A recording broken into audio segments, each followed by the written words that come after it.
In 1944, as Edgar Cayce lay dying, he whispered a final message. What he saw in those final moments shook him more than anything he had witnessed before. With trembling hands, he murmured, "What's coming in 2026 will change everything." At the time, no one knew what he meant. His family assumed it was just another vision he wouldn't have the chance to explain. But here we are, roughly 80 years later, watching events unfold in the United States that look eerily similar to the things he warned about. He saw 2026 very long time ago. Edgar Cayce didn't just casually mention 2026. He saw it long before anyone could even imagine why that year mattered. And to understand why he was so shaken, we have to go back to one particular winter morning that changed everything for him.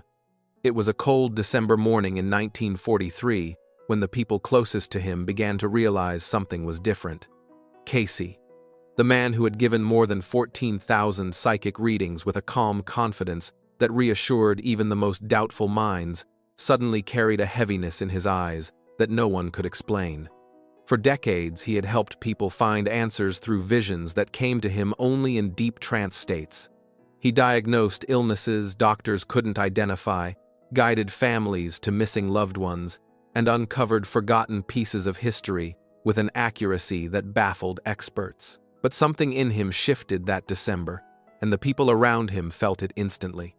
His longtime secretary, Gladys Davis, later revealed in a diary, one that no one saw until many years after his death, that Cayce had woken from a trance that day, screaming. She wrote that his body was shaking uncontrollably, cold sweat covering his forehead, and when she tried to understand what he had seen, he simply whispered, "Gladys, I saw the moment when everything changes, and it's sooner than we thought." Those were not the words of a man exaggerating or seeking attention. Those were the words of someone who had just witnessed something he wished he hadn't. As the winter of 1944 arrived, these spontaneous visions became more frequent. This was unusual for Cayce because his insights normally required him to enter a self-induced trance. But now the visions came without warning, crashing into his awareness, like waves breaking violently along a shore. And one of those visions was so powerful that he described it to his family again and again, as if it had been burned into his mind. He said he saw the Earth suspended in space, but what shook him wasn't the planet itself, it was the light approaching it. It wasn't the sun, and it wasn't the moon. It was something entirely foreign, a kind of light he had no words for. When this light touched the Earth, he said he saw people awakening, not figuratively but literally, as though a spiritual sleep that had lasted thousands of years suddenly ended. The image frightened him so deeply that he kept returning to it in conversations during his final months. But the most unsettling part wasn't the light or the awakening. It was the date that kept appearing in his visions, 2026. And here is where things become even harder to dismiss as mere coincidence. Cayce died in January 1945, exactly 81 years before 2026. Before he passed, he had predicted that his life would end when his mission on Earth was complete, and his final reading was about himself. In that reading, he said something that now feels strangely prophetic. "My work here will end when the seed of the great change is planted." This raised a question that many people have wrestled with ever since. How could a man living in the 1940 seconds be so certain about a year nearly a century away? And why did 2026 become the central focus of his final months? Cayce's vision for 2026. When Edgar Cayce spoke about the year 2026, he didn't refer to it as just another point on the calendar. To him, it was the beginning of something he called a collective awakening, a shift so profound that it would touch millions of people almost at the same time. He described it as a moment when humanity would suddenly begin questioning everything we once accepted as absolute truth. In his words, it would feel as if a veil were removed from humanity's eyes, revealing connections that had always existed but remained hidden, and this awakening wouldn't unfold slowly over generations. According to Cayce, it would be triggered by a specific catalytic event that would happen in 2026. leading ordinary people to develop intuitive abilities they never imagined they could possess. He spoke of prophetic dreams becoming normal, of telepathy being openly studied in universities, and of conversations about consciousness moving from the margins to mainstream science. But that was only the beginning. Cayce's second vision for 2026 was even more unsettling because it pointed to something concrete, an archaeological or scientific discovery powerful enough to force humanity to rewrite its entire understanding of human origins. He said he saw excavations not just on Earth, but under the Earth, as if researchers would uncover evidence of civilizations far older than anything our official history currently recognizes. Even more shocking, Cayce claimed that the truth wouldn't just be hidden in ancient rocks or forgotten ruins, it would be encoded in our very DNA. In his visions, scientists began linking these discoveries directly to patterns in human genetics, revealing clues about who we truly are as a species and what or who we might be connected to. According to Cayce, this revelation would be the spark that pushes humanity into the awakening he had foreseen. And then came his third prediction, the one that weighed most heavily on him. Cayce believed that 2026 would mark the beginning of what he called the Great Choice. He described it as a kind of crossroads, a turning point where humanity as a whole would be asked to choose the direction of the next 1,000 years. One path involved embracing the awakening, allowing ourselves to evolve into a more conscious, compassionate, and spiritually aligned species. But the other path led toward fear, resistance, and a collapse into chaos unlike anything we have ever seen. What troubled him deeply was that he didn't see one single outcome. Instead, he saw both possibilities unfolding at the same time in parallel dimensions, almost as if reality itself were preparing to split based on the choices people made collectively. Here's where things start to feel especially eerie. Many of the signs Cayce listed as precursors to 2026 are happening right now, and most of us haven't fully connected the dots. He said we would see more people reporting sudden spiritual experiences, moments of clarity, strange dreams that feel too real to ignore, or intuitive insights that come out of nowhere. And, true to his predictions, universities around the world now have research programs dedicated to studying consciousness, near-death experiences, altered states, and even psychic phenomena. This was unthinkable just a few decades ago, yet today it's becoming part of mainstream scientific inquiry. He also predicted that we would uncover evidence of ancient civilizations far more advanced than anything we've been taught. Over the last decades, archaeologists have found submerged cities, unexplained megaliths, and artifacts that challenge nearly every timeline we once believed about early human development. These discoveries don't prove Cayce right, but they certainly raise questions that our textbooks are struggling to answer.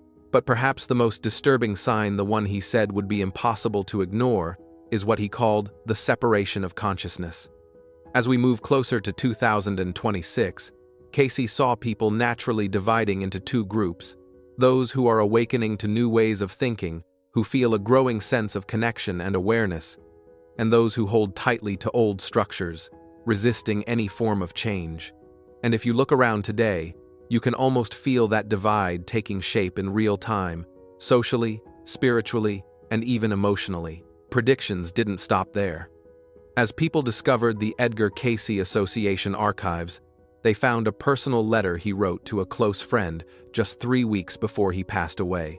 In the letter, he said, "My dear friend, the visions about 2026 have become so clear and insistent that I can no longer ignore them.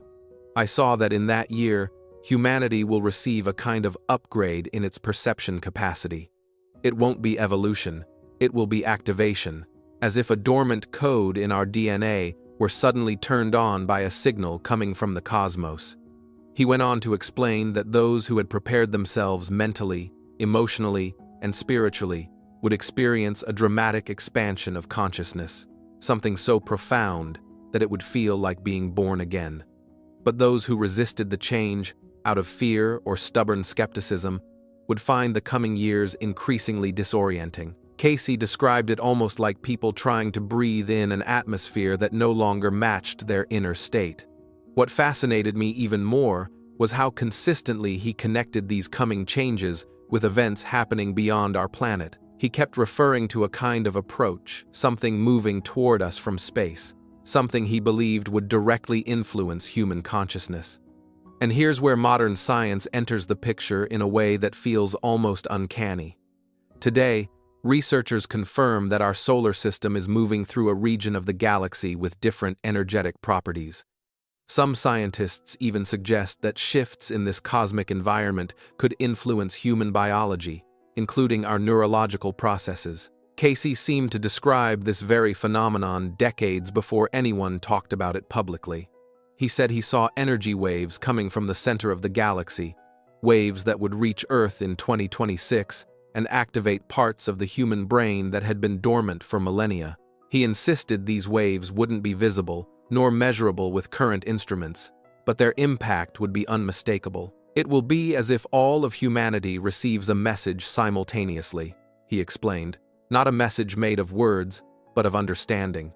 And those capable of receiving it would unlock abilities they never imagined were possible. If Cayce was right, and honestly, the more I study his predictions, the harder it becomes to dismiss them, then 2026 isn't just another year. It's the moment where everything we think we know about human reality will be challenged. For Cayce, the question was never if these changes would happen. The real question was, will you be ready for them? He didn't leave people without guidance. Cayce spoke repeatedly about how those living through this transition should prepare. Meditation, for example, wasn't something he viewed as strictly spiritual. It was a form of training, a way to expand the mind's capacity to receive new information. He encouraged people to develop their intuition and to learn how to trust their inner voice. But more than anything, he emphasized maintaining an open mind and a compassionate heart, warning that judgment and rigid thinking would create resistance that could block a person from participating in the coming transformation. And then there was one final revelation, one he never shared publicly during his lifetime. According to notes discovered decades later, Cayce confided only to his wife, Gertrude, that 2026 wouldn't mark just the awakening of humanity. It would also mark the return of something or someone that had been absent from Earth for a long time. He spoke of teachers returning, beings of extraordinary consciousness who had once walked among ancient civilizations. Cayce said they would return quietly, not as saviors or religious icons, but as gentle guides, influencing those who were ready to awaken. They will be among us again, he whispered in his final days, but only those with eyes to see will recognize them. The most haunting part of all this comes from Cayce's last recorded words about his visions of 2026. His secretary, Gladys Davis, documented them on January 3, 1945, just 2 days before he died. He said, "The year 2026 will be remembered as the moment when humanity stopped being merely human, not through technology or evolution, but through awakening to who we really are and always have been. Those who embrace this truth will discover they are capable of much more than they ever dreamed. Those who reject it will remain trapped in a reality that no longer exists." And now here we are, standing only a short distance away from the year that consumed the final months of the greatest modern seer's life. You might think this is just another dramatic theory, another prediction that will fade like so many others. But what if it doesn't? What if Cayce really saw something we haven't fully understood yet? What if the changes he described are already happening, quietly reshaping our world in ways we're just beginning to notice? Because if you're honest with yourself, you can feel it, can't you? That strange sense that the world is shifting, that we're approaching something big, something that feels both overwhelming and strangely familiar. Maybe that feeling is exactly what Cayce was trying to warn us about. Maybe it's the first sign that the awakening he described has already begun. America's predictions came true. Because Cayce's track record includes striking hits, predicting both world wars, describing the 1929 crash with eerie detail, foreseeing the Dead Sea Scrolls decades before discovery, and hinting at medical approaches that only later proved useful. Researchers treat his mid-century readings with a seriousness that surprises many. Those aren't random boasts. They're documented statements transcribed by stenographers and preserved for decades, which is why, when Cayce began naming a turning point in the 2020 seconds, people paid attention. The detail that keeps coming up across separate readings is the number 26, and when you put those passages together, they sketch a much clearer picture than the usual fuzzy prophecy. A choice point for American democracy. One path toward higher consciousness and reform, the other toward authoritarian repetition of old mistakes. In reading 602-3 from 1938, Cayce framed the decade's middle as the moment when the nation would have to decide whether to evolve or to fall back into patterns of centralized control and diminished civic life. He didn't spoon-feed names or party labels. Instead, he described dynamics, promises that look real at first, short windows of prosperity that conceal deeper instability, and a leader whose early successes create a sense of vindication among supporters before the costs become apparent. That warning about a false dawn is crucial. The first year after a return might feel like proof that things are working, but according to Cayce, those early gains mask structural weaknesses that later reveal themselves with a brutal clarity. By 2026, Cayce's readings suggest three strands pull tight at once. The first is economic. Policies that initially raise headline numbers but erode fundamentals through tariffs, fractured alliances, or short-term stimulus without sustainable backing suddenly expose an over-leveraged system. In practical terms, that means credit stress, disrupted trade, and a loss of investor confidence that isn't limited to stock tickers. It spreads into jobs, pensions, and the everyday security people rely on. When trade partners retaliate or alliances weaken, the knock-on effects arrive faster than planning cycles can handle, turning a policy gamble into a global shock. At the same time, the second strand, environmental extremes, lands on a country already bruised by economic strain. Cayce singled out flood and water-related catastrophes on the East Coast, while also implying large disruptions elsewhere, and the compounding effect is what makes his scenario so dangerous. Imagine critical ports and coastal infrastructure out of service just as supply chains are trying to reroute, or emergency budgets diverted from recovery to stabilizing basic services. The combination of financial stress and failing infrastructure multiplies human suffering and stretches the capacity of local and federal response teams, creating scenes that look less like isolated disasters and more like systemic failure. The third and most volatile element is constitutional pressure. Cayce's phrase, "the judgment of the builders," captures the idea that public, legal, and moral reckonings converge not simply as courtroom dramas, but as catalysts for mass political reaction. When leaders face unprecedented legal crises, while institutions struggle to enforce norms, the temptation to bypass limits in the name of stability grows. Cayce warned of civil strife for exactly this reason. When people lose faith that public institutions are fair or effective, factionalism hardens, and ordinary disagreements can escalate into confrontations with armed actors, emergency measures, and a real risk that the military or security forces will be asked to choose sides. Put bluntly, Cayce's synthesis is not a scripted conspiracy, but a chain reaction. Policy missteps shake the economy, environmental shocks break logistics and safety nets, and political polarization turns legal battles into existential disputes about the nature of government. The striking claim is that the leader who catalyzes this sequence is simultaneously the symbol of both the problem and the opportunity. A builder whose rise exposes the rot and forces a public reckoning over values, priorities, and the rules that hold society together. That doesn't mean Cayce saw no hope. His readings consistently frame the crisis as a crucible, painful, destabilizing, and dangerous, but also a rare chance for deep transformation. If the nation responds by reaffirming democratic norms, rebuilding resilient systems, and investing in long-term environmental and economic health, then the very shocks that could have destroyed trust might instead clear space for reconstruction on more solid foundations. Conversely, if the reaction is fear-driven surrender to authoritarian shortcuts, the damage could be long-lasting. When you put Cayce's warnings together, the picture becomes uncomfortably sharp. He didn't merely sketch theoretical risks, he described a moment when America could very nearly break inward. A time when the strain of economic collapse, environmental disaster, and political polarization would push ordinary institutions to make extraordinary choices.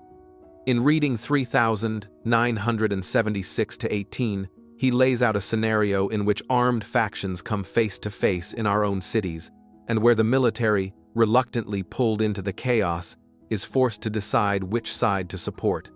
He is careful to call this a possibility, not an inevitability, but the force of his language makes clear how close the nation could come to a hard crisis if certain choices are made and certain pressures converge.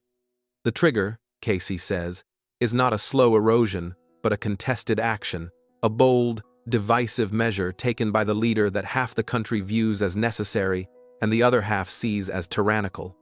It is that rupture which, in his timeline, happens in 2026 and sparks a rapid escalation, protests that swell into violent clashes, emergency measures that strain civil liberties, and deployments of troops into major urban centers, not to repel an external foe, but to restore order amid internal breakdown. Imagine the psychological shock of soldiers patrolling streets where neighbors once met at coffee shops. This is the fork in the road moment Cayce warns about, when the country must choose whether to pull back or to plunge further into chaos.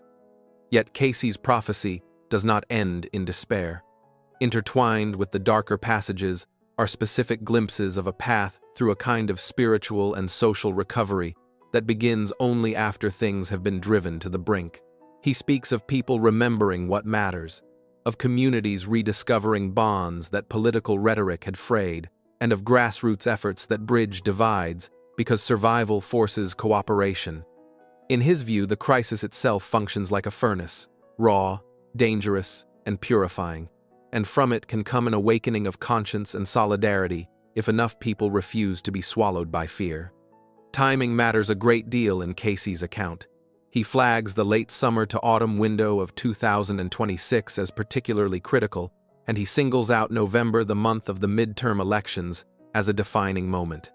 He envisions elections that are not ordinary contests over policy, but a referendum on the nature of governance itself, a moment when procedural choices will be read as existential ones. The results, he suggests, would surprise everyone. Neither party would capture the narrative they expected, and the apparent winner-loser calculus would be complicated by new alignments and shocks that reshuffle the political map. One of the more striking and hopeful threads in Cayce's readings is the appearance of what he calls the unexpected ally. This is not a conventional politician, but a healer-type figure who steps forward from outside the usual arenas of power. Their strength, Cayce implies, lies in practical problem-solving and in the ability to appeal to common human needs rather than to partisan ideology, drawing together people who had become estranged. Whether this figure is already known to the public or has yet to emerge, Cayce paints them as someone whose presence helps stabilize fractured communities and provide an alternative narrative to polarization. All of this matters because we're not reading an ancient prophecy in a vacuum. We are living in 2025, and the pieces Cayce pointed to a returning, controversial leader, deeper divisions, a fraying international order, and mounting economic and environmental warning signs feel alarmingly present. That proximity is why his writings still stir debate. The readings function both as a warning and as a call to action. They ask us to notice the pressure points, to strengthen civic institutions, to refuse simplistic answers that trade liberty for the illusion of security, and to look for those practical leaders who can heal rather than inflame. Edgar Cayce called this year is the Great Change Time.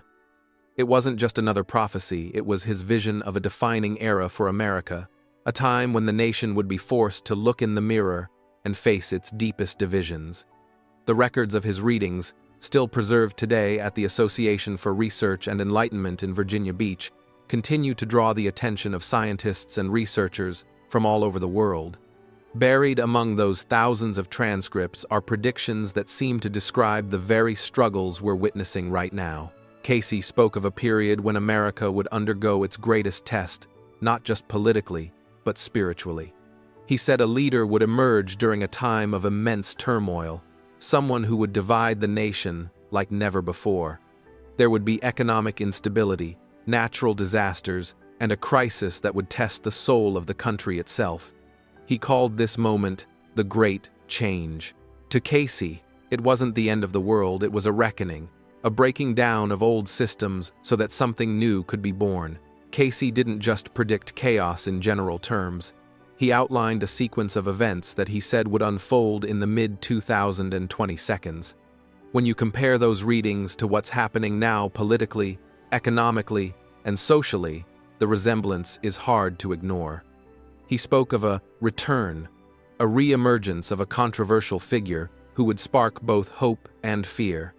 And he tied this return directly to the year 2026, calling it a great reckoning for America. Now, to be clear, Cayce never mentioned Donald Trump by name. He couldn't have. Trump was born a year after Cayce's death, but Cayce often described patterns and archetypes instead of individuals. He talked about a builder, a man associated with towers and gold, someone who would rise to power, promising to restore greatness, but would ultimately face an unprecedented trial. In one of Cayce's most discussed readings, number 3976-26, given in 1944, he was asked about America's future. His response was chilling. He spoke of upheavals in the political system, of people questioning their most basic beliefs, of a shifting of the poles. Many early researchers took that to mean a physical pole shift, the Earth itself changing. But modern scholars of Cayce's work believe he was speaking symbolically. The poles were political. They represented the extreme polarization we now see tearing at the heart of American society. In that same reading, Cayce described a time around 2026 when a leader who had once been celebrated and later rejected would face his ultimate test. He spoke of towers falling, not necessarily physical structures, but symbols of power and influence collapsing.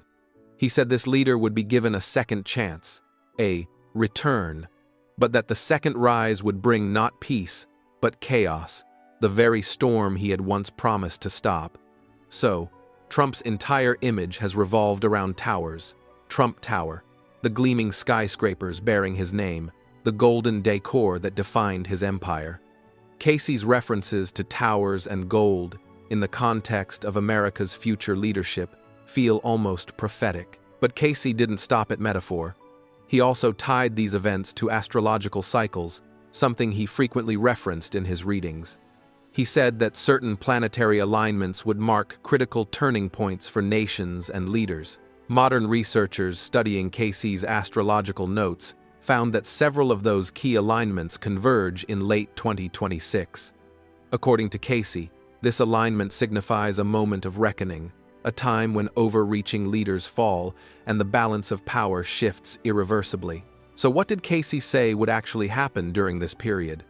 He predicted that when this controversial leader returned to power, his second time in office would bring three major crises, each one striking faster than the last. And together, they would test not only that leader's strength, but the very resilience of America itself. When Cayce spoke of the coming period, he didn't offer a single catastrophe, but a sequence of shocks that would arrive in quick succession and amplify one another. He described three major crises: economic, environmental, and constitutional. And the way they would interact is what makes the picture so dangerous. Taken together, these crises would not simply test policies or leaders. They would test the resilience of American institutions, the resolve of communities, and the moral choices of ordinary citizens. To understand why Cayce's words still ring so loudly today, it helps to look at each crisis in turn and how, in his framework, each one triggers and magnifies the next. First is the economic collapse, Cayce called a crumbling of false foundations. He pictured systems built on debt, speculation, and fragile international arrangements suddenly unraveling, and he emphasized the abruptness of the shock, a collapse that catches people asleep at the wheel. What makes that image feel relevant now is the way economic policy and geopolitics are intertwined.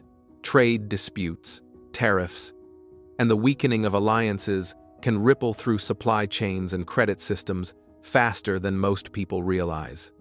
In Cayce's narrative, the leader's own aggressive economic posture measures meant to protect or boost the nation becomes the catalyst that exposes those fragile underpinnings. For a time, early wins or apparent strength mask deeper fragility. Then, when the external pressures align, the whole structure begins to collapse. The result is a global market shock that doesn't stay confined to Wall Street, but flows into Main Street, into jobs, pensions, and international trust, and leaves governments scrambling for options they don't actually have. The second crisis is environmental, and here Cayce's long history of earth change prophecies comes into play. He specifically warned about water-related catastrophes on America's East Coast floods, storm surges, and weather events that exceed preparation plans, while also referencing severe events elsewhere, like major disruptions on the West Coast. The key connection he makes is between leadership choices and environmental consequences. When leaders dismiss warnings, roll back protections, or prioritize short-term gains over resilience, ecosystems respond in ways that accelerate disasters. In Cayce's timeline, environmental extremes arrive while the economy is already reeling, and the two together create cascading failures: ports closed by floods, energy infrastructure damaged by storms, supply lines broken just as markets are trying to stabilize. That combination turns a financial shock into a humanitarian crisis, overwhelming local and federal capacities and forcing communities to face losses they once thought unimaginable. The third and most politically explosive crisis Cayce described is constitutional, an era when the rules and norms that hold democracy together are pushed to their limit. He used phrases like civil strife and the judgment of the builders to explain a moment when legal and moral reckonings converge. In this reading, leaders and institutions collide. A leader under intense legal and political pressure refuses to accept standard limits. Institutions respond defensively, and the public is torn between competing narratives of necessity and tyranny. Cayce's image of the judgment of the builders imagines people who built power on shaky ethical or legal foundations facing exposure and accountability, and that exposure acts as a trigger for mass political unrest. What makes this scenario uniquely destabilizing is timing, when economic collapse and environmental disasters are already eroding legitimacy. A constitutional confrontation becomes the spark that threatens to ignite widespread unrest, military involvement in domestic affairs, or a severe breakdown in civil order. A crucial detail in Cayce's account is that he did not treat these crises as isolated punishments, but as a crucible for transformation. He saw the disruptive leader, the builder figure, as both cause and mirror, a figure whose policies and persona accelerate weaknesses, but also force hidden problems into the open. That paradox is central to understanding Cayce's seriousness. The leader's second return, according to the readings, brings a mixture of charisma, policy action, and miscalculation that intensifies existing fractures. The legal troubles and public scandals that have followed this leader in real life are, in Cayce's telling, part of what he called the judgment phase, a public unmasking of how fortunes and power were accumulated, and a moment when accountability and political survival collide. Cayce doesn't leave us in hopelessness. He repeatedly framed these dark possibilities as potential turning points rather than inevitable doom. By exposing the weaknesses economic structures propped up by risky practices, environmental neglect, and institutions that tolerated ethical corners, the crises create a painful but necessary space for rebuilding. In his view, the shock is what forces a society to reevaluate priorities, to choose whether it will double down on authoritarian shortcuts or invest in long-term resilience, rule of law, and social cohesion. That choice, he implied, is in our hands. How communities respond, how ordinary people insist on accountability without sacrificing basic freedoms, and whether leaders step back from power plays to serve rather than dominate will determine if the collapse becomes a gateway to renewal or a spiral into deeper disorder. Taken together, the three crises Cayce described form a single narrative arc. A fragile economic order breaks, environmental realities compound human suffering and logistical strain, and political institutions are forced into a life or death test that will determine the nation's future character. The frightening clarity of Cayce's scenario is that the crises feed one another, so the moment of reckoning is not distant or abstract, but compressed into a narrow window. Whether his specifics play out exactly as phrased, the larger lesson he kept repeating is practical and urgent resilience, accountability, and a willingness to do the difficult work of rebuilding trust and systems can change the outcome. If the warnings are heeded, the crisis can be a passage. If they are ignored, the fractures deepen. Nearly a century ago, at a time when the world had no internet, no global news, and no language for things like climate change or modern geopolitical tensions, there was a quiet man living in Virginia Beach who did something extraordinary. He would sit back in a chair, close his eyes, drift into a deep sleep, and speak of events that made no sense to the people of his time. Yet somehow, the world we are living in right now looks startlingly similar to what he described. His name was Edgar Cayce, a man many called the sleeping prophet. And today, as we look back at what he saw, it's hard not to feel a mix of curiosity and unease, because so many of his warnings have unfolded right in front of us, almost quietly, as if the world never realized it was walking straight into the future he once described. Predictions came from sleep. Every prediction Edgar Cayce made came from a place most of us never reach. He didn't sit down with charts or theories. He closed his eyes, slipped into a sleep-like state, and described things that had not yet happened. To many people, it felt as if he had stepped outside of time, taken a quick look at the future, and then returned with a message that the world wasn't ready to hear. Cayce often said he was accessing something larger than human memory, something ancient cultures called the Akashic Records, a kind of universal library where every moment of history, including the ones we haven't lived yet, is already written. For years, people argued about the timelines he mentioned. Some insisted he was pointing to 1998, others said 2012. But when we look at the geological data today, at the magnetic shifts happening around the poles, and at the pressure points forming within our societies, a different picture emerges. Everything seems to align not with the past dates people argued about, but with where we are right now. According to Cayce's readings, the year 2026 is more than just a date. It is a threshold, a moment when the Earth stops giving gentle warnings and starts making itself impossible to ignore. So today, we're opening what many people call the forbidden file of Edgar Cayce's Earth change prophecies. We're going to walk through the maps he drew while in a trance, maps that reshape the coastlines of the United States and Europe. We're going to look at what he said about the West Coast, the East Coast, and even the political capitals that today are under rising pressure. But more importantly, we're trying to understand the question that so many people quietly ask themselves late at night. If these changes are real, then where is safe? Before we talk about safety, though, we have to understand the storm. Why should anyone take the vision of a man who died in 1945 seriously? The only honest answer is, because history proves that he was right far too many times for it to be a coincidence. Take 1929, for example. America was celebrating. Money was flowing.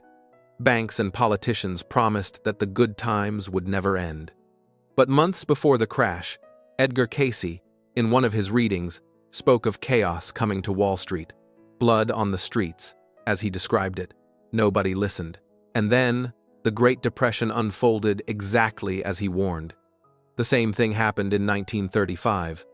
While the rest of the world was still clinging to the hope that peace could last, Cayce described the formation of what would later become the Axis powers.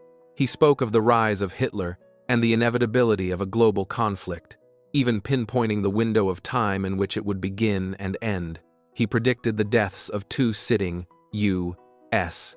presidents. He described where the Dead Sea Scrolls would be found, long before anyone knew they existed. He talked about the splitting of the atom and the future use of lasers at a time when those ideas sounded like pure fantasy. Cayce wasn't guessing. In his mind, he was accessing information not from imagination, but from a field of knowledge that sits outside of linear time. He believed that the past, present, and future all exist together, and that in his sleep, he could simply read whatever part of the timeline he was shown. And when he looked at our era, he didn't see small shifts or minor adjustments. He saw transformation, something he called the earth changes. These weren't symbolic. He said they would be physical, literal, and impossible to avoid. Principles for his prediction. Before we dive into the specific earth change predictions, we need to understand the principles behind them, the foundation that explains why these events unfold the way Cayce described. And this part is important, because without these principles, his warnings can feel frightening or random. But once we understand the logic behind them, everything becomes much clearer. The first principle Cayce emphasized is that the Earth is a living being. He never saw the planet as a giant rock floating in space. To him, Earth had consciousness. It breathed, it responded, and it reacted to the energy created by human behavior. Cayce explained that our thoughts, emotions, and collective actions form a kind of energetic environment. When humanity leans into greed, violence, hatred, or the exploitation of nature, he said those patterns create real energetic toxins. And just like any living body pushed into imbalance, the Earth has to release that pressure in order to survive. What we call earthquakes, volcanic eruptions, or sudden weather shifts, Cayce saw as the planet cleansing itself, not striking back, but healing. Many of the intense storms, unusual climate swings, and geological disturbances we've witnessed throughout 2025 suddenly make more sense through this lens. They are symptoms of the Earth trying to reset her internal balance. The second principle is what Cayce called national karma. We often talk about karma on a personal level, the idea that what we do eventually returns to us. But Cayce applied this on a much larger scale. He said nations also build karma based on how they rise, how they treat others, and what values they choose to follow. A region that becomes rooted in greed, corruption, or spiritual emptiness naturally attracts a certain kind of balancing event. It isn't punishment, it's simply the law of cause and effect operating on a national or even continental level. And once we understand this, we also understand why Cayce's visions focused so heavily on areas that today hold enormous political, financial, or technological power. According to him, wherever the imbalance is greatest, the shift will be strongest. The third principle is the one most people overlook: the return of Atlantis. Cayce believed that a large number of souls currently living on Earth, especially in America and Europe, are reincarnated Atlanteans. In his readings, he described Atlantis as a civilization that was far more technologically advanced than historians would ever admit, powered by something he called the Firestone, an enormous crystal energy source. Those souls, according to Cayce, misused their technology, violated the laws of nature, and ultimately triggered the destruction of their own continent. He said that many of those same souls have returned now, in our modern era, to face the same challenge again. The specific geographical warnings for the Western world. Let's start with the west coast of the United States. For decades, scientists have warned about the big one. But Cayce's visions went far beyond a single earthquake. He didn't see a crack. He saw a breakup. In one of his best-known readings, he stated plainly that cities like Los Angeles and San Francisco would be among the first to fall, even before New York. He spoke of the land itself breaking apart, almost as if the coast were returning to the sea, and in his explanation, He tied this to something deeper than geology. Cayce said, the West Coast carries the ancient energy of Lemuria, the lost Pacific continent. Modern life, especially in places like California, has drifted far away from that spiritual foundation, becoming a center of materialism, entertainment, and surface-level values. According to Cayce, when the energy of the land and the energy of the people grow too far apart, the ground reflects that imbalance. He also told us to watch the volcanoes. If Mount Vesuvius or Mount Pelée showed unusual activity, he said, then within 3 months, the southern coast of California and the region stretching from Salt Lake to southern Nevada could expect major quakes and even flooding from sudden land changes. And when we look at what's been happening along the Ring of Fire throughout 2025, the eruptions, the pressure shifts, the unrest, it's hard not to feel like the indicators he warned about have started flashing. In his view, the land isn't punishing anyone, it's cleansing itself. Moving to the East Coast, the picture shifts from slow breakup to sudden transformation. Cayce warned again and again to watch New York, Connecticut, and the like. He spoke about land disappearing. He said Japan would lose a significant portion of its landmass, and that Northern Europe would change in the twinkling of an eye. That phrase is powerful because it suggests speed, the kind of sudden displacement climate models don't usually talk about. Cayce described something much bigger, a shift in the Earth's crust, a wobble of the poles, and the movement of oceans that could instantly redraw coastlines. And when we remember how much global financial and political power is centered in places like New York, his warnings take on an entirely new dimension. For him, this wasn't random. It was karmic. He explained that the Atlantic coastline would move, that new land would rise, and that the North, especially parts of Scandinavia and the UK, would be dramatically reshaped. He even said land would appear off the east coast of America, something he tied to the melting of the polar regions and the redistribution of weight across the planet. When the balance shifts, he said, the crust follows, and we are already watching the polar regions melt at a speed that would have shocked scientists even 10 years ago. But Cayce didn't just talk about destruction, he also talked about safety, and this part surprises many people. When he looked for the places where humanity could rebuild, he pointed not to the coasts, but to the interior of the United States and Canada. He highlighted states like Virginia, Ohio, Indiana, Illinois, and the southern parts of Canada. These areas sit on the North American craton, the oldest and most stable part of the continent. While the edges move, the center remains steady. In his visions, these regions became safe harbors, centers of agriculture, and the foundation for rebuilding society after the Earth finished reorganizing itself. And then there was Russia. In one of his most discussed readings, Cayce said something that still confuses political analysts. In Russia, there comes the hope of the world, not the communistic, not the Bolshevik, but the principle of freedom, the freedom that allows each person to live for his fellow man. He wasn't speaking about political systems. He was talking about the future spiritual direction of a landmass. Cayce believed that while the West would stumble under the weight of materialism and debt, Russia, purified through its own long struggles, would emerge with a new philosophy rooted in cooperation and brotherhood. He envisioned a future where a renewed America and a transformed Russia would work together as anchors of peace during humanity's next chapter. So when we lay out Cayce's map, the pattern becomes clear. The coasts glow red, the interior turns green, and the world's centers of influence begin to shift. And hearing this naturally stirs something in us. That instinct to retreat, to stock up, to run for higher ground, it's a very human reaction. But Cayce never wanted people to respond with panic. He wanted them to rise in consciousness. Whenever people asked him how to survive these coming changes, he didn't give them a list of supplies. He gave them a law. Spirit is the life, mind is the builder, and the physical is the result. In other words, the physical world reflects the collective mind of humanity. The map he described isn't a sentence, it's a probability, and your personal experience within that probability depends on your state of being. If you're locked in fear, panic, or a survival-only mindset, you end up attracting exactly the kind of chaos you want to avoid. Even in the safest location, life still finds a way to mirror your inner state.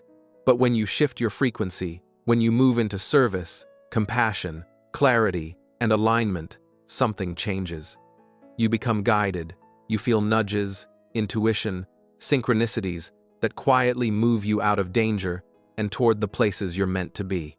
Cayce said, "This guidance is real, that those who stay in the light will be moved, protected, or warned in ways that make sense only in hindsight.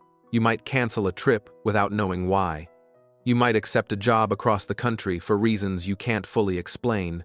You might wake up one morning with a sudden urge to visit family, only to realize later that you were being shifted out of harm's way. That isn't coincidence. That is alignment with the higher laws. And if you are listening to this now, in December 2025, while the world feels like it's shaking loose from its foundations, there is a reason for that too. You're not here by accident. Cayce believed that many of us living today are souls who returned for this exact moment, souls from Atlantis who came back to finally break the cycle, to hold the light while the old systems fall apart. We aren't here to fear the storm. We're here to stand at the center of it with clarity and purpose. So don't look at these prophecies with dread. Look at them with understanding. The earth is shedding the old to prepare for the new, and we are meant to participate, not hide. This is a moment to choose. Do we choose fear?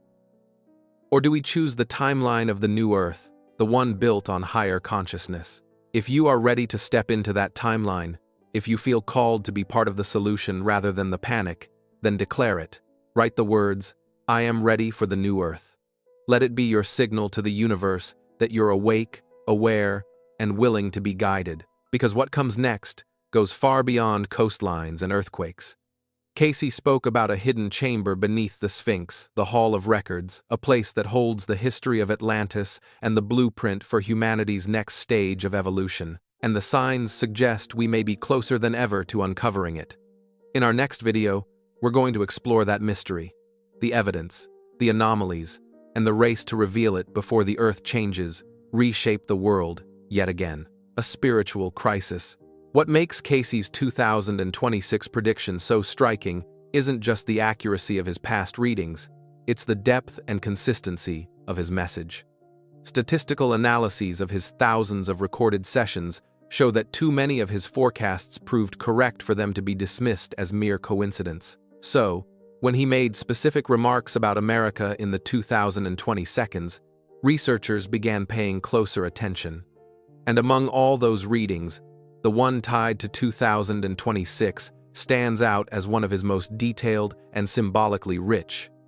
In a 1938 session recorded as reading 602-3, Cayce was asked about the future of democracy. His response was both prophetic and unsettling. He said that America would face a crucial crossroads in the mid-2020 seconds, a time when the nation would have to decide whether to move forward with a higher, more awakened consciousness or slide backward into old cycles of control and division. What caught many scholars' attention was his repeated reference to the number 26, a number that appears again and again in his writings about the United States. It wasn't a random figure. Cayce used numbers as symbolic anchors, and 26 seemed to represent a moment of testing, a turning point in which the soul of a nation would be revealed. Cayce often spoke in symbols and metaphors, but his stenographers recorded his words carefully. He talked about cycles of leadership, karma, and return. Cayce explained that certain souls, what he called returning souls of leadership, come back across lifetimes to finish the work they once began. These individuals, he said, often appear during periods of upheaval. They are divisive figures, both admired and condemned, because their purpose is to bring hidden truths to the surface. In one reading, Cayce said that America's greatest trials would be tied to one of these returning souls, someone who had once held great power, lost it, and returned again to face his unfinished destiny. When we compare that to Donald Trump's political journey, the meteoric rise, the dramatic fall, and his determined re-emergence, it's difficult not to see the parallels. He didn't just talk about personal karma, He warned about national karma. As a man sows, so must a nation reap, he said. In his view, entire civilizations, like individuals, go through cycles of learning, decline, and renewal. America, he believed, was entering its own period of reckoning, a time when greed, corruption, and moral decay would come face to face with the consequences of their own making. Just as ancient empires had fallen when they strayed too far from spiritual truth, Cayce suggested that modern America would reach a similar point of reflection. To him, 2026 wasn't just a date, it was a mirror year, one that would reveal whether the nation could rise to a higher consciousness or collapse under the weight of its unlearned lessons. And at the heart of that mirror, he hinted, would stand a returning soul, one whose rise and trials would symbolize the deeper struggle within America itself. Among his most haunting prophecies was one he gave near the end of his life, a vision of a massive storm forming over the Atlantic Ocean, stretching across the eastern coast of the United States. He called it not just a storm of nature, but a storm within the hearts of men. According to Cayce, this storm represented both a literal and spiritual reckoning. He said that during this time, a leader, tied to towers and gold, would rise to face the chaos. At first, he would stand firm, confident in his own strength, believing he could control the forces around him. But soon, he would come to realize that this storm was far greater than him, that it was not something any man could command. We see in it a reflection of our modern times, particularly the turbulence building around the year 2026, a period that seems to carry the weight of political unrest, spiritual awakening, and environmental upheaval all at once. And yes, many believe this prophecy aligns directly with the figure of Donald Trump, the man whose name has become almost synonymous with wealth, towers, and gold.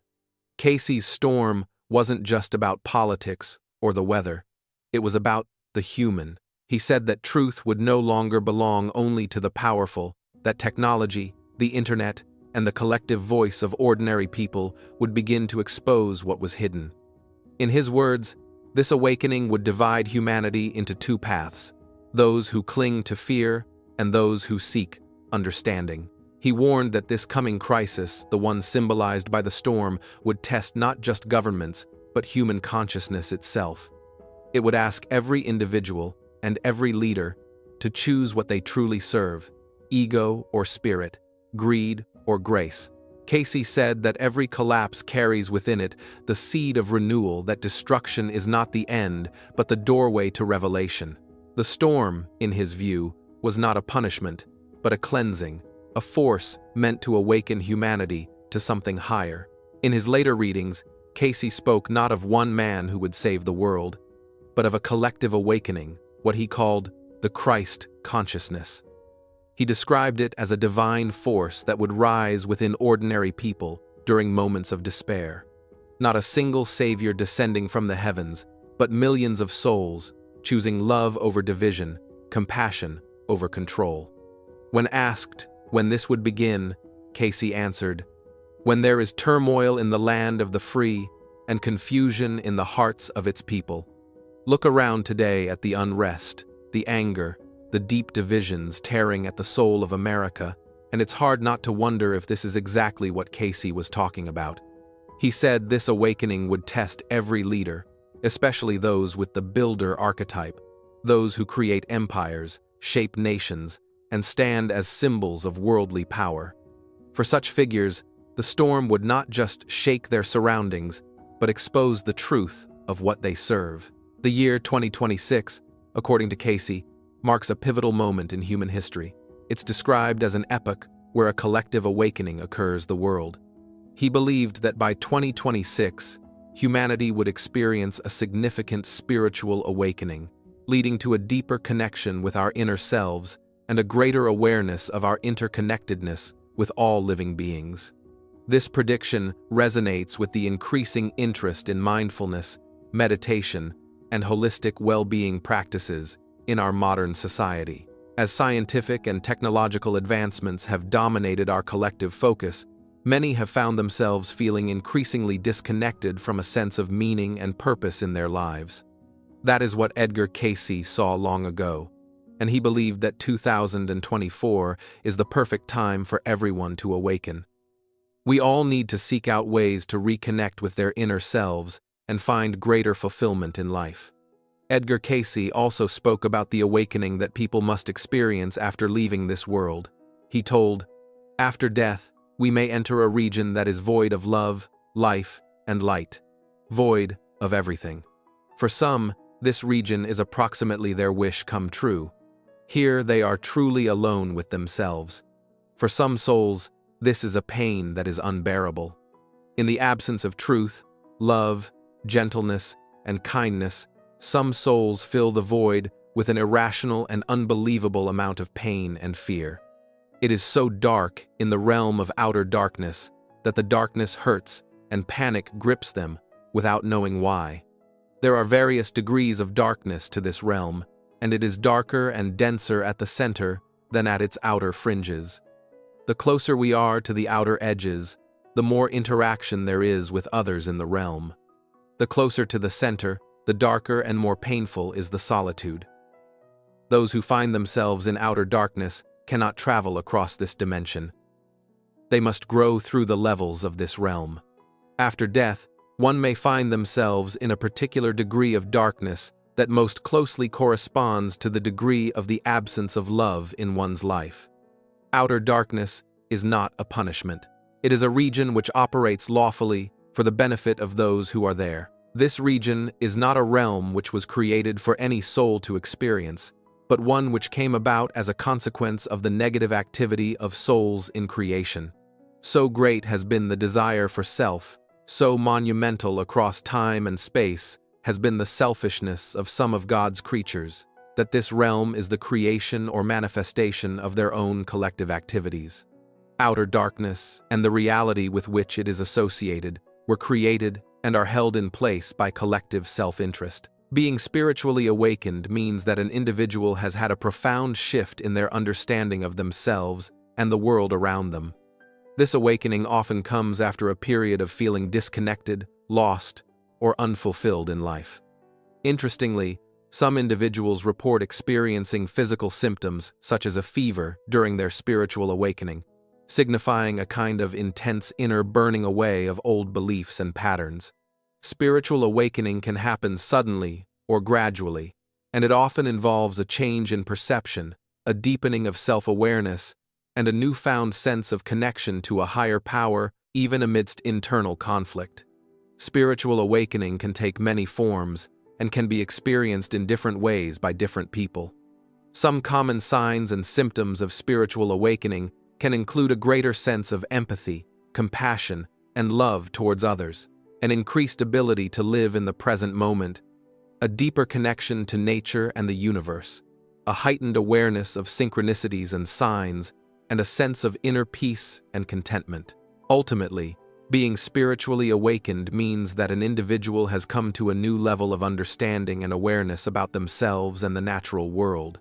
It's through this ascension process that you realize your potential and find the ability to change your life profoundly. In other words, they've had a spiritual ascension. Now, it's important to understand the difference between awakening and ascension. While spiritual awakening refers to the internal shift in consciousness that an individual experiences, leading to a profound change in their understanding of themselves and the world, ascension, specifically 5D ascension, signifies an evolution beyond the physical reality into a realm of higher spiritual enlightenment and awareness. This spiritual ascension, often referred to as 5D ascension, signifies a shift from the three-dimensional physical reality to a five-dimensional realm of spiritual enlightenment and awareness. It often involves a newfound sense of purpose and direction in life, as well as a deepening of one's spiritual practices and beliefs. And if you have these signs, might be you are experiencing a spiritual awakening. One of the first signs of spiritual awakening is heightened intuition. Intuition is often described as an inner knowing, a subtle voice or feeling that guides us without conscious reasoning. Imagine moments when you suddenly just know the right path to take, or when you understand something without needing to analyze it. These instances become more frequent and pronounced. You might make decisions based on a feeling or a hunch, which often are remarkably accurate and beneficial. This heightened intuition keeps you in tune with your inner voice, which speaks from your true self, free from overthinking and external influences. The noise of everyday life dims, allowing you to hear the wisdom inside you all along. As you experience this shift, your intuition becomes a source of creativity and inspiration.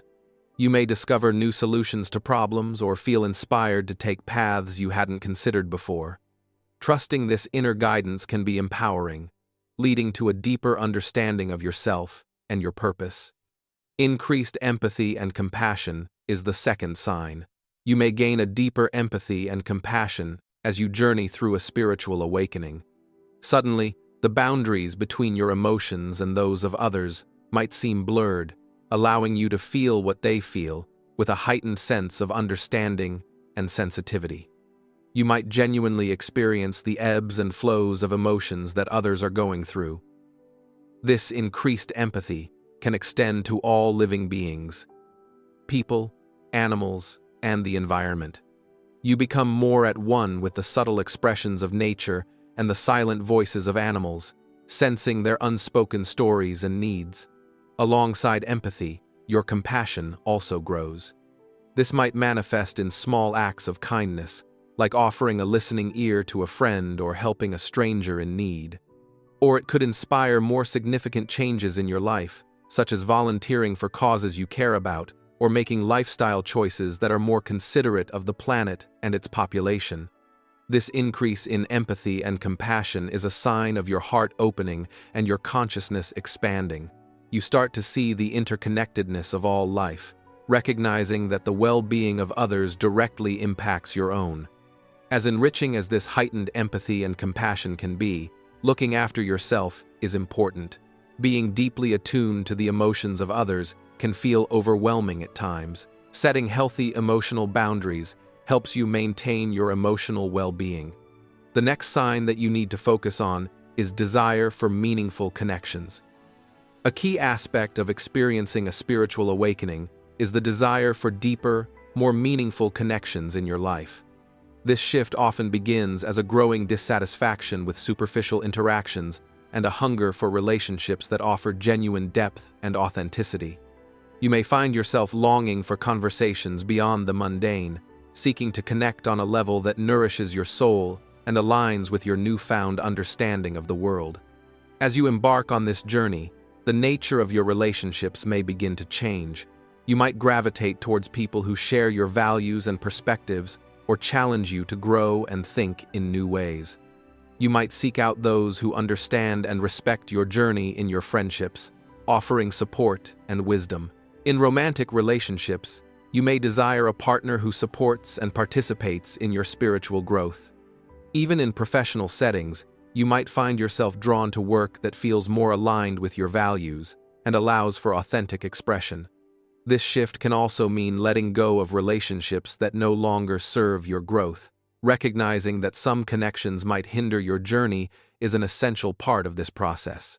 It's about finding balance and ensuring that your social circle reflects and supports your spiritual path. Changing priorities is also a special sign. During a spiritual awakening, one of the most noticeable changes is your priorities and values.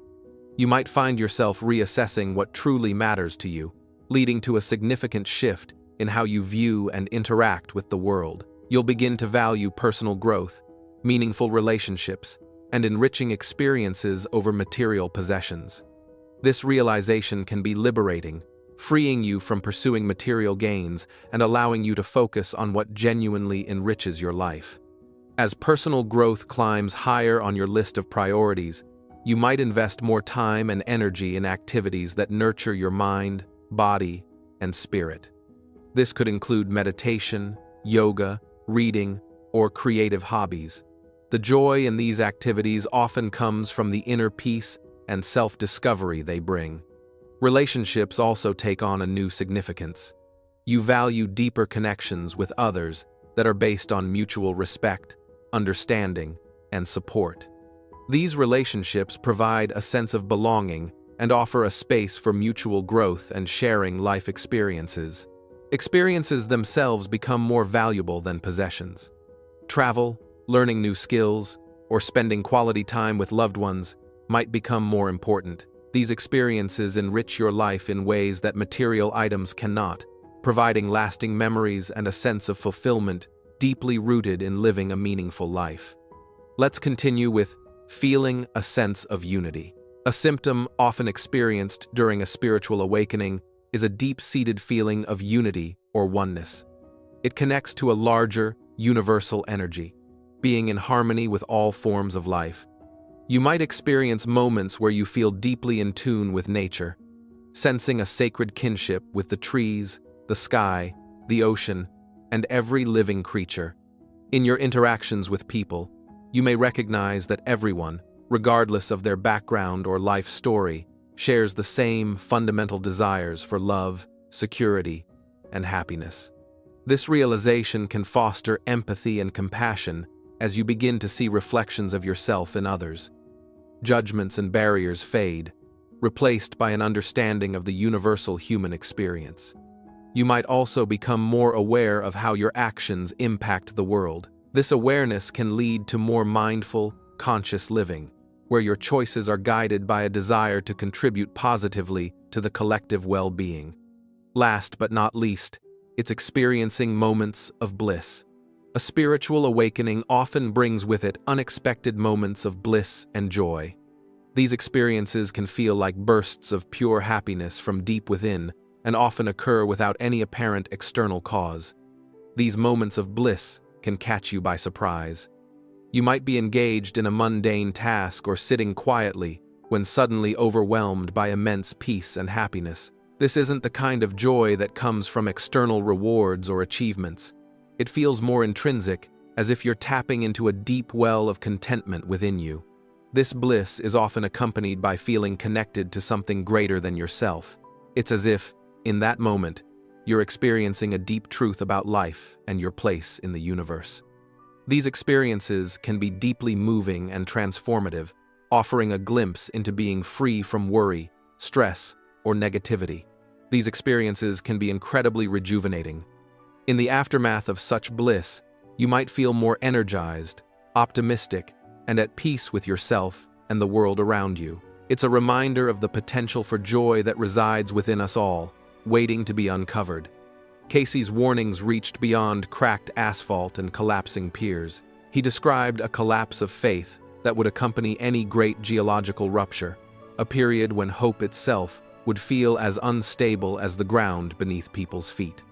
In his view, the shaking of the earth and the shaking of human trust were two expressions of the same fracture. Physical destruction would expose spiritual fractures, and as towns and systems failed, many hearts would falter, leaving people confused, fearful, and profoundly isolated. Those who listened to Cayce heard more than imagery of broken roads. They heard a diagnosis of a society at risk of moral exhaustion. He pointed to small quakes, unusual subterranean movements, and accelerating environmental signs as early warning symptoms that, in his vision, would precede a far larger rupture. Once the first great break began in the South, he taught, the process would not stop. Stress would cascade along linked fault lines, and the resulting chaos would overwhelm ordinary mechanisms of comfort and control. Without warning systems that functioned or institutions capable of quick, humane responses, despair could spread as quickly as the water. What Cayce really wanted to say is when familiar places are lost, the social and spiritual scaffolding people rely on can dissolve with them. He imagined families uprooted in an instant, communities separated by new waterways, and entire neighborhoods rendered memory-scarred islands of loss. The sea he described did not arrive as a gentle tide, but as a rushing, violent force that erased the border between land and life, leaving survivors to grapple with grief, disorientation, and the difficult work of meaning-making. The consequences he sketched extended well beyond immediate suffering. Economic systems would falter, supply chains would break, and lines of communication that tie a functioning society together could be severed. Ports and highways, financial centers, and hubs of governance would face paralysis. And with that paralysis would come cascading shortages, insecure shelter, and the collapse of routine medical and social services. In such a scenario, fear would not be an abstract emotion, but a practical threat to survival, and spiritual resilience would become as vital as food, water, and shelter. Yet Cayce framed this bleak prospect with a purpose. The catastrophe was also a test, an opportunity for renewal. He insisted that the collapse of institutions could be the crucible that forces people to confront priorities, abandon selfish systems, and rebuild toward humility and community. In his vision, the spiritual reckoning called for more than prayer. It required solidarity, the revival of neighborly bonds, and a reorientation away from materialism and toward values that sustain collective life. This emphasis on moral recovery shaped the practical implications Cayce offered. Preparation, he argued, had to work on two levels simultaneously: tangible readiness through supplies, safe locations, and community planning, and inward readiness through faith, humility, and a willingness to serve others. The two strands, physical and spiritual, reinforce each other. Communities with strong networks of mutual aid and shared moral purpose are more likely to withstand shock, coordinate relief, and preserve hope when infrastructure falters.